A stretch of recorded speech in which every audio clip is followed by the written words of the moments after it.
तो माली, वो माली का काम करते थे।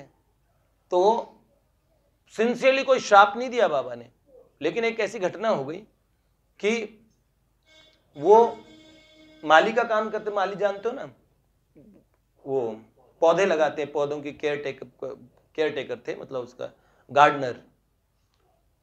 अब एक दिन एक साधु आ गए, बाबा ने उन साधु को जिमाया, भिक्षा कराई, और भिक्षा कराने के बाद में जब वहां पे वो रखा था तो बाबा ने, वो पत्तल वत्तल थी, तो बाबा ने कहा भैया श्रीपत एक काम करो, यहां से ये पत्तल हटा दो, और पत्तल हटा दो और यहां साफ करके थोड़ा चौका कर दो, ताकि दूसरे लोग कोई भिक्षा पे बैठ जाए उनको दिक्कत ना हो, जूठन फैल गई ना।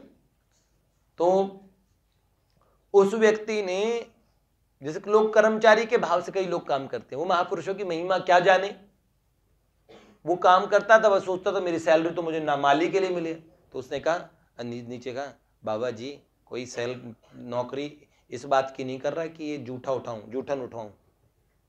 अब संत की जूठन की क्या कीमत होती है उन्हें क्या पता, और संत आदेश दे रहे इतने बड़े महापुरुष, वो नहीं, मैं नौकरी खाली जो मुझे पैसा मिल रहा है ना, तनख्वाह मिल रही है, वो मिल रही है, वो माली के काम की, जूठन उठाने की नहीं मिल रही।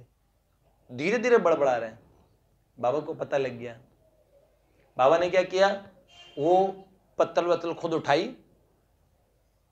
क्योंकि उस समय कोई और मौजूद नहीं था, और वहां साफी लेके साफ करके और वहां पे चौका भी कर दिया। वो आदमी देख रहा था, तब भी उसने कुछ नहीं कहा। बाबा ने हाथ धोए, उसके बाद बाबा ने कहा भैया श्रीपत, बड़ा भगवान की कृपा से संतों की सेवा का मौका मिलता है, संतों की जूठन जूठन नहीं होती, तुम्हारा बहुत बड़ा भाग्य खुल जाता है। ये इतने सुंदर हाथ भगवान ने दिए हैं, सोचो जरा, है अगर इनमें कभी कोड़ फूट जाता तो, है अच्छे हाथ दिए, इनसे अच्छा काम कर लेते। बाबा के मुंह से सेंटेंस इतने प्रेम से निकला था, कुछ ऐसे नहीं कहा अगर इनमें कोड़ फूट जाता तो, ये बात कही। अगले दिन उठे तो हाथ पे यहां पे फोड़ा हुआ, और उन्होंने सोचा आप फुंसी का इलाज कराया, दर्द हो रहा था, इलाज कराया, वो वहां से वो सड़ने लगा। उसके बाद में उसने दिखाया तो चमड़ी के स्पेशलिस्ट ने बोला कि जाके जहाँ पे कोड़ियों को दिखाते हैं वहां जाओ। अब दिखाया तो वो जल्दी जल्दी फैलने लगा, और हाथ में, दूसरे हाथ में हुआ, और पूरे हाथ में चितके बनते चले गए, और आगे का हाथ इतना खराब हो गया। अब वो इंजेक्शन लगवाने रोज रोज जाते थे, और फिर बाद में डॉक्टर ने डिक्लेयर किया कि तो गलित कुष्ठ है, गलने वाला कोड़ है। अब उसके मतलब जब डॉक्टर ने बोला कोड़, तो उसके बाबा के वो शब्द बार बार, तुम्हारे इस हाथ में कोड़ हो जाता तो, कोड़ हो जाता तो। शिवनाथ जी दुबे जी जो बाबा को पुराण सुनाते थे, जो बाबू जी, उनके पास जाके वो रोया इतना कि मैं बाबा के पास जाने की मेरी हिम्मत नहीं है, आप ऐसी कृपा कर दीजिए कि एक बार बाबा से कि मैं दोबारा नहीं करूंगा, बहुत गरीब आदमी हूं, मेरे को ये जो रोग हुआ है, ये रोग बाबा के शाप से हुआ है। शिवनाथ दुबे जी ने कहा मैं निश्चित कहूंगा बेटा, भाई भैया तू रो मत, कोई बात नहीं। उन्होंने बोला हम अनपढ़ आदमी है, हमें महापुरुषों की और उनकी बात की क्या कीमत पता, हमें कुछ पता नहीं। गए शिवनाथ दुबे जी, उन्होंने बाबा को पुराण सुनाया। दोपहर में उनकी आंखों में आंसू आ गए। उन्होंने बाबा से कहा बाबा एक जीव को आप, अगर आप तो इतने करुणा में हैं, अगर आप शाप देने लगे तो क्या होगा। बाबा ने कहा भैया श्री कृष्ण जानते हैं अगर मैंने शाप के भाव से कुछ बोला हो, मेरे मुंह से पता नहीं विधि को कुछ ऐसी बात निकलवानी होगी, ये बात निकल गई होगी, लेकिन ठीक है जाओ चिंता मत करो। जैसे ही कहा अगले दिन वो घाव जब सुबह उठे तो सूखे हुए थे, उसके बाद में वो एकदम क्रमशः बिल्कुल ठीक हो गया, कोड़ बिल्कुल ठीक हो गया उसके। वो व्यक्ति भी वाटिका में आके दर्शन करने आते हैं बाबा के। राम सनेही जी को जानते हैं आप लोग। मैं ये मेरे कहने का भाव था कि महात्मा अगर एक बार मुंह से कह दे बेटा ठीक हो जाएगा, तो उसका मतलब ठीक हो जाएगा। पूज्य राम सनेही दादा से तो हम मिले थे लास्ट टाइम, तो जब उनका शरीर छूटने ही वाला था तब उस समय मिलना हुआ था। अब गए ना, कितनी सेवा की उन्होंने बाबूजी बाबा की, बाबूजी की, बाबा की, भाई जी की तो निजी सेवा इतनी की उन्होंने, इतना, और बाबा के तो फिर ऐसे बन गए अनन्य परिकर। अब अमिताभ बच्चन जी के पूज्य पिताजी ने जो जन गीता लिखी है वो किनको अर्पित की है? पूज्य राम सनेही जी को। हरिवंश राय बच्चन जी ने, जिन्होंने कहा ना कोई जब तुम्हारा हृदय तोड़ दे, बाबा के सामने जब गए थे, बाबा ने कहा बच्चन दा आपकी मधुशाला को मधुकाला कर दूंगा। हाँ, ऐसे कहा। हरिवंश राय बच्चन जी ने कहा मेरी औकात नहीं है कि मेरी कोई रचना मैं बाबा को अर्पित कर पाऊं। बाबा को हम कुछ अर्पित कर सकते हैं?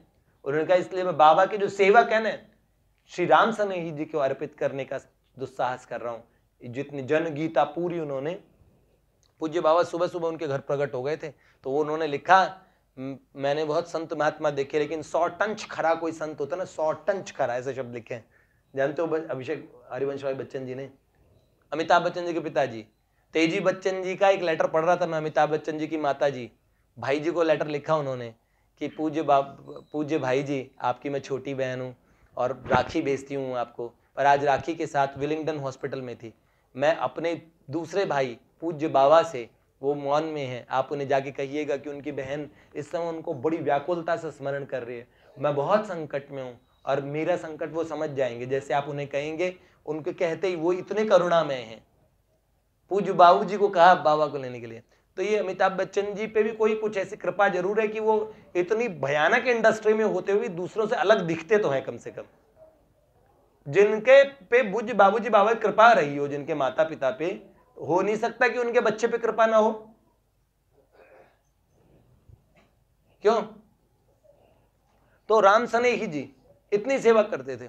और राम सनेही जी के ये जुगनू माँ जो प्रोफेसर थी, उस दिन बता रही थी ना सारी बातें, उनके पिताजी होम्योपैथ डॉक्टर थे और वो माँ प्रोफेसर थी। तो माँ बता रही थी कि राम सनेही जी के और इतनी निष्ठा थी बाबा की सेवा में, बाबूजी की सेवा में, भाई जी की सेवा में। भाई जी की बेटी पूज्य सावित्री बाई की एक बार सर्दियों में वो क्या शायद हाथ ताप रही थी, किस समय कुछ काम करते, वो चूल्हे से साड़ी में आग लग गई है, साड़ी में आग लग गई। तो राम सनेही जी खड़े थे और बार बार करें और ये आग आग आग कैसे करें, आग बुझा नहीं रहे। और दूसरा फिर एक आदमी दौड़ के आए, उन्होंने कंबल से जल्दी से लपेट के वो आग बुझाई। तो उन्होंने राम सनेही जी को कहा, लोगों ने, अरे आपकी आंखों के सामने बाई जल जाती पूरी की पूरी और आपने आग क्यों नहीं बुझाई? तो क्या बोले? कह रहे भाई जी बाबूजी ने बोला ना पर स्त्री को छूने से नरक में जाना पड़ता है।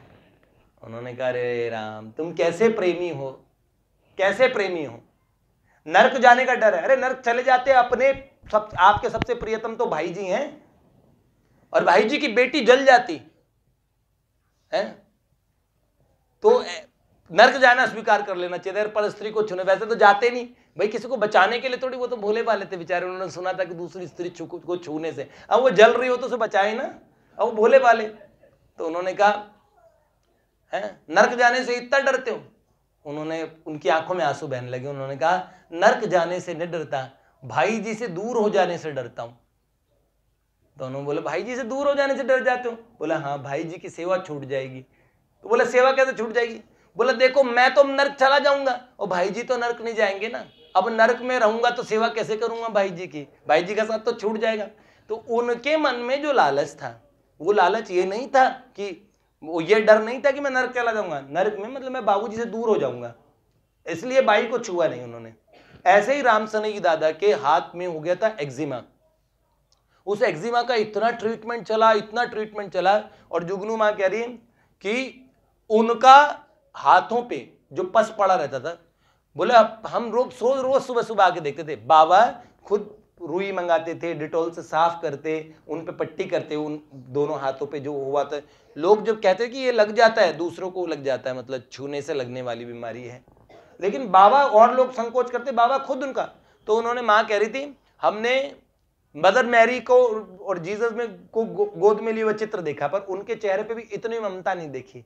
यशोदा मैया के चित्र भी बनाते पर वो ममता नहीं दिखती थी। बाबा इतने प्यार से उनका वो करते थे, और उनका हर जगह उन्होंने इलाज चला दिया, होम्योपैथिक में इलाज चलाया और एलोपैथिक में चल रहा था, और दिन पे दिन बढ़ता ही चला जा रहा था घाव, और बाबा रोज वो सफाई करते। एक दिन उन्होंने खींच के बाबा से कहा, बाबा आप ये सब कर रहे हो, मैं आपसे सेवा करा रहा हूं, आप हमें ठीक कर दो ना।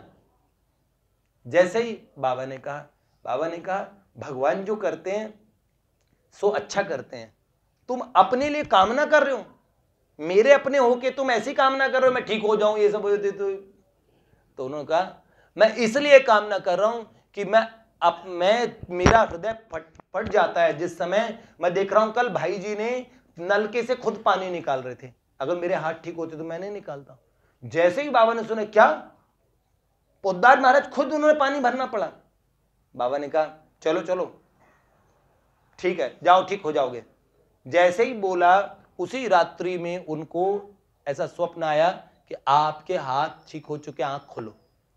और सुबह सुबह ब्रह्म मुहूर्त में जब वो उठे, उनके हाथ जैसे चमड़ी भी थी ना वैसे की वैसी हो गई। वाटिका के इतने लोगों ने देखा, वो दौड़े चले जा रहे थे बाबा की कुटिया की तरफ, ये मेरे हाथ किसने ठीक किए। तो क्षण मात्र में महापुरुषों से हम भगवान की आंखों के सामने सुग्रीव पिट के आया, इतना पिटे कि हड्डियां चरमर कर रही थी सारी। भगवान करे फिर जा, अपने हमने पिटने बाली बहुत मारता है, नहीं जा रहा।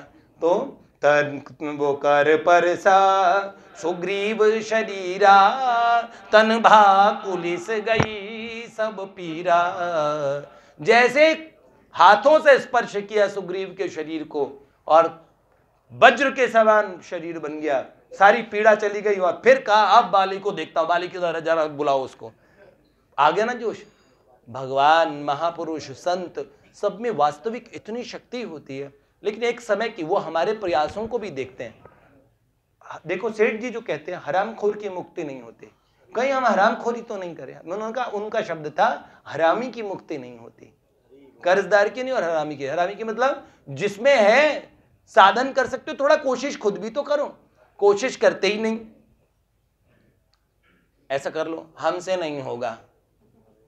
गुरुजी बोल रहे हैं बेटा एक बार बाहर जाके देख लो बारिश आ रही कि नहीं आ रही, बाहर से बिल्ली आई है, हाथ लगा के देख लो, गीली है तो आ रही है और अगर सूखी है तो नहीं आ रही। तो उन्होंने कहा अच्छा बेटा हैं लाइट बंद कर दो। तो कहा गुरुजी आंखें बंद कर लो, लाइट बंद ही बंद है। और बोला अच्छा बेटा कम से कम बाहर से हवा आ रही है, गेट तो बंद कर लो। बोलो गुरुजी 2 काम मैंने किए, तीसरा तो कर लो। अब बताओ ऐसे और चेले हो जाएं। अब हम थोड़ा तो अपनी साइड से कर लें, जितना हमारे बस का हो हम उतना तो प्रयास करना चाहिए। तो इसलिए दृढ़ता से इस मार्ग पे चलते रहें। कल जाने के लिए हम जो क्या व्यवस्था बन रही है उसकी बातचीत